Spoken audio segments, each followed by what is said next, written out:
Hola, ¿qué tal? Qué alegría encontrarnos en Su Caso en Casa, un espacio donde tenemos información de interés para todos ustedes todos los días en relación con esos casos que afectan nuestra vida cotidiana. Por eso siempre tenemos nuestras líneas telefónicas disponibles para que ustedes participen en el 232-4604. Esta línea es local para Medellín y el área metropolitana, y también tenemos una línea de larga distancia para las personas que nos acompañan en los 125 municipios de Antioquia y en muchas ciudades de Colombia. 018.000 515015.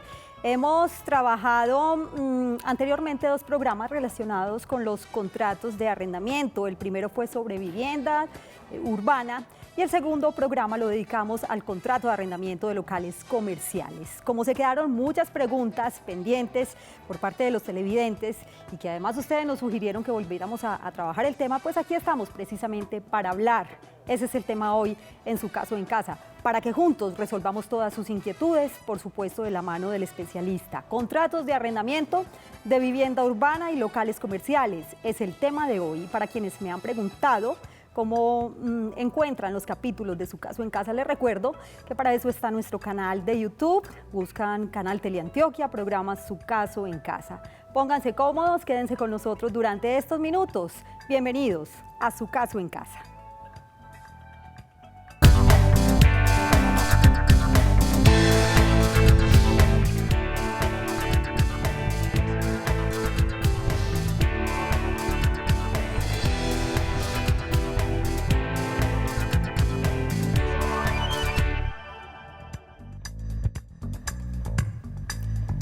Sí, señores, comenzamos Su Caso en Casa. Estamos en directo en nuestras líneas telefónicas 232-4604 y 018.051-5015. El tema de hoy, contratos de arrendamiento de vivienda urbana y locales comerciales. Surgen muchas inquietudes, algunas se quedaron pendientes en programas pasados.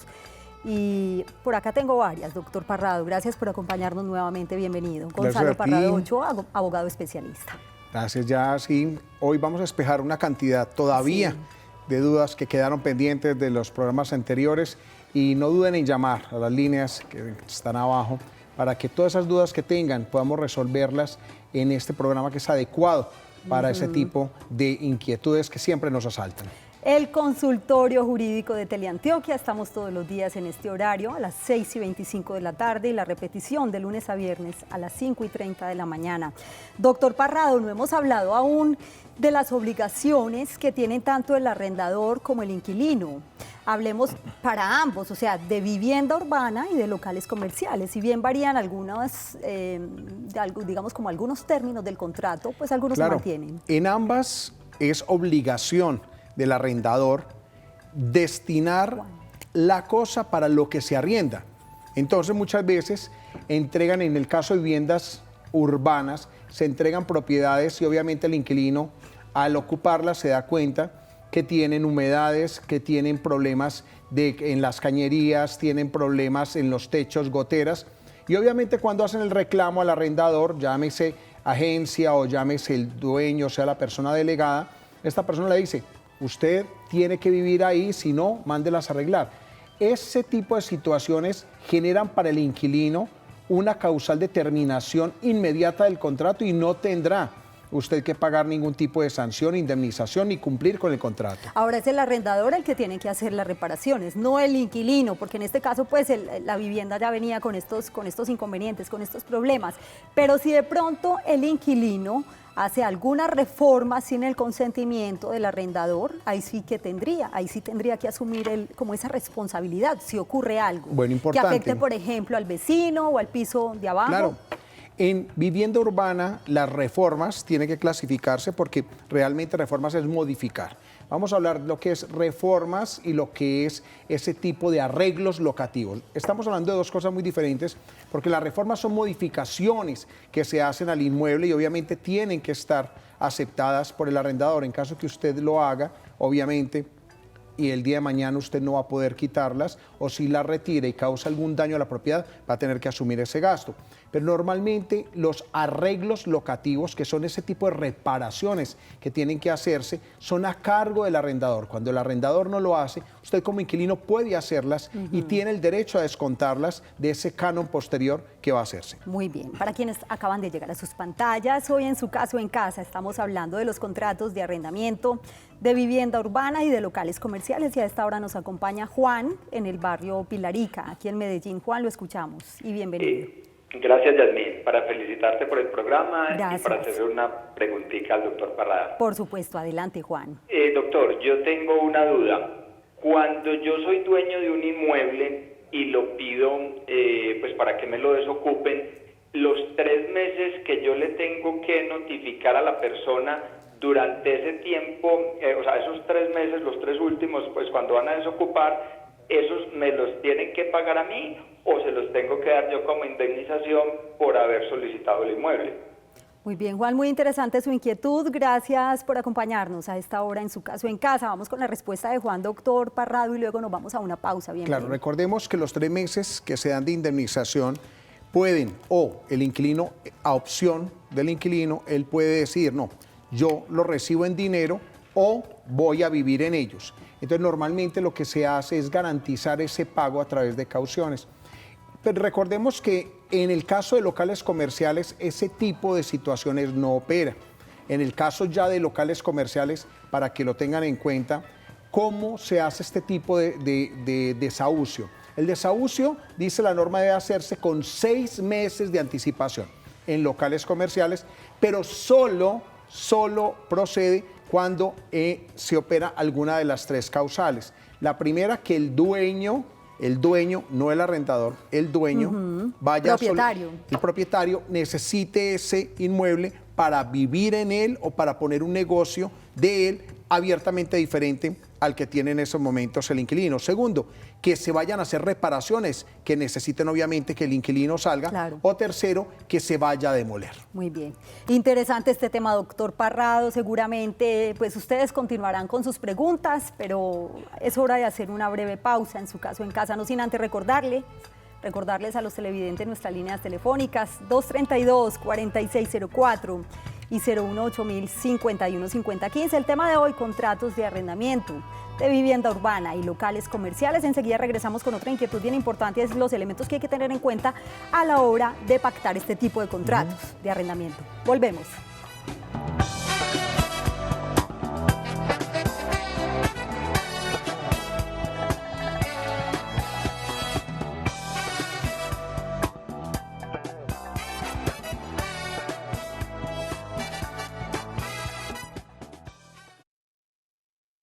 Regresamos a Su Caso en Casa. Gracias por continuar con nosotros y con el tema de hoy sobre los contratos de arrendamiento de vivienda urbana y locales comerciales. Y en relación con los contratos de vivienda urbana, tengan presentes los siguientes datos para recordar, muy importantes. El contrato de arrendamiento de vivienda urbana puede ser escrito o verbal, ya lo habíamos mencionado en programas anteriores. Para ser válido no requiere autenticación en notaría, basta con la simple firma. Si el contrato se hace por escrito, el arrendador está obligado a entregar una copia al inquilino a más tardar en los 10 días siguientes. El precio del arriendo no puede superar el 1% del valor comercial del inmueble. El canon de arrendamiento solo se puede aumentar cuando pase un año de estar viviendo y no puede superar el IPC del año anterior. Quien ha vivido en calidad de inquilino por más de 4 años, si le va a terminar el contrato unilateralmente, tiene derecho a una indemnización equivalente a 1.5 meses de arrendamiento. Adicionalmente, a los 3 meses de indemnización si quieren darlo por terminado antes del vencimiento. El inquilino no tiene derecho a ganar la posesión de la propiedad por vivir en ella. El inquilino, además, que subarriende sin autorización da lugar a la terminación del contrato. No se pueden exigir depósitos o cauciones para garantizar el pago de arrendamientos. Y a esta hora recibimos a un televidente que nos pide que guardemos su identidad. ¿Lo escuchamos o la escuchamos? ¿Quién nos acompaña? Bienvenido. Bienvenida. Adelante. Hola. Vamos a pedirle un favor a nuestro... me dicen por acá si es un hombre o es una mujer. ¿Un televidente, hombre o mujer? Buenas noches. Bueno, señor, le vamos a pedir un favor y es que por favor, valga la redundancia, le baje todo el volumen a su televisor para escucharlo mejor. Bueno, muchas gracias. Muy buenas noches. Lo escuchamos. Adelante con su pregunta. Para una preguntita al doctor. ¿Qué debe hacer uno para andar en una casa que no se le van debiendo 3, 4 meses de arrendamiento? Con una carta laboral con el mínimo no es embargable nada. ¿Cómo debe hacer uno, doctor, ahí? Entendimos la pregunta, doctor Parrado. Sí, gracias por acompañarnos a nuestro televidente. Sí, a nuestro televidente le adeudan 3 o 4 meses y la persona, me imagino el inquilino, lo alquiló fue con una carta laboral donde devenga el salario mínimo y obviamente en ese caso para embargar no va a ser suficiente para cubrir el monto. ¿Qué es lo que usted debe tener en cuenta? Ese es el tipo de situaciones que se presentan ya después que alquilamos una propiedad y obviamente como inquilino, como arrendadores tenemos que tener la precaución cuando vamos a dar en alquiler una de nuestras propiedades o que nos han encomendado, garantizar que el inquilino tenga la capacidad con que pagar. ¿Esto cómo se hace? Recuerden que existe la figura del fiador o el coarrendador, que sería en este caso el avalista del pago del contrato. En este caso debe pedirse no solamente recomendaciones, que sea una persona si tiene carta laboral que le esté renovando cada 3 meses, cada 6 meses a lo máximo, para verificar que sí esté trabajando, que devengue más de 2 salarios mínimos y en lo posible que tenga propiedad raíz. Para verificar que tenga propiedad raíz no es el predial el que se pide. Debe usted solicitar es el certificado de tradición y libertad, porque a veces esa propiedad aparece, pero tiene 4 o 5 embargos, entonces no hace usted nada. Muy bien. Les recuerdo que el tema de hoy en Su Caso en Casa son los contratos de arrendamiento de vivienda urbana y locales comerciales. Nuestras líneas siguen disponibles para que ustedes resuelvan sus inquietudes. Mientras tanto, yo le pregunto al doctor Parrado acerca de esos elementos que hay que tener en cuenta o los requisitos, si es que podría llamarse así, al pactar un contrato, ya sea de vivienda urbana o de local comercial, un contrato de arrendamiento, por supuesto. Vamos a mirar las diferencias entre uno y otro, las diferencias que son cruciales. Primero, en la vivienda urbana, cuando usted pacta un contrato puede hacerlo por escrito o puede ser verbal. Igual sucede en el local comercial. Las diferencias radicales son, uno, en la vivienda urbana el aumento nunca puede ser superior al IPC del año anterior. En el contrato de local comercial, el aumento puede ser pactado por las partes de la manera que quieran. O sea, pueden pactar un 10%, un 20%, un 30%. Es a liberalidad de las partes. Segundo, en el contrato de arrendamiento de vivienda urbana, el inquilino goza de prerrogativas y tiene derechos después de los 4 años. En el local comercial es después de los 2 años de estar ocupando. Obviamente en ambos contratos el no pago del canon de arrendamiento genera que pueda ser sacado. Y recuerden que una cosa es obtener que esta persona la saquen de la propiedad y otra cosa es el pago. Entonces recordemos que a veces es preferible que esta persona salga si no pague, pero sacarla. Así es. Doctor Parrado, tenemos más inquietudes de los televidentes y a esta hora precisamente nos acompaña Juan Carlos en el municipio de Envigado. Juan Carlos, lo escuchamos. Bienvenido a Su Caso en Casa. Muy buenas noches, Yasmín, al doctor Parrado, muy buenas noches. Para usted igual. Voy a hacer una pregunta muy concreta. Sí. Nosotros dentro de la familia tenemos 2 casas, dentro de los cuales la casa del primer piso está alquilada como, pues, para un negocio, una actividad comercial y ya lleva varios años. La pregunta es, ¿qué pasos se deben seguir si este inquilino está desarrollando una actividad comercial y, como le digo, ya varios años lleva ocupado la casa de primer piso, para nosotros conseguir la restitución del inmueble, porque ya no lo vamos a seguir arrendando? Pues básicamente, como le insistí al doctor Parrado, está en una actividad comercial. Entonces quisiera saber cómo hacemos para tener la restitución del inmueble a pesar de que se esté llevando una actividad comercial en dicho inmueble. Muchas gracias. Yo quiero preguntarle algo. Nos queda un minutico, doctor Parrado. Sí, cuando ustedes lo alquilaron como vivienda. No, se alquiló como local comercial. ¿Y Perfecto. la actividad comercial es lícita, la que se está desarrollando? Sí, por supuesto. ¿Y lleva más de 2 años? Sí, correcto. Sí, Bueno. lleva más de 2 años. Juan Carlos, gracias por acompañarnos hoy en Su Caso en Casa. Esté pendiente de la respuesta muy breve, Sí, doctor la Parrado, terminación se nos del fue rápido contrato el realmente con el tiempo. inquilino tiene que ser acordada. Es decir, en este caso van a tener que pagarle una indemnización para que salga, a menos que no esté pagando el contrato de arrendamiento.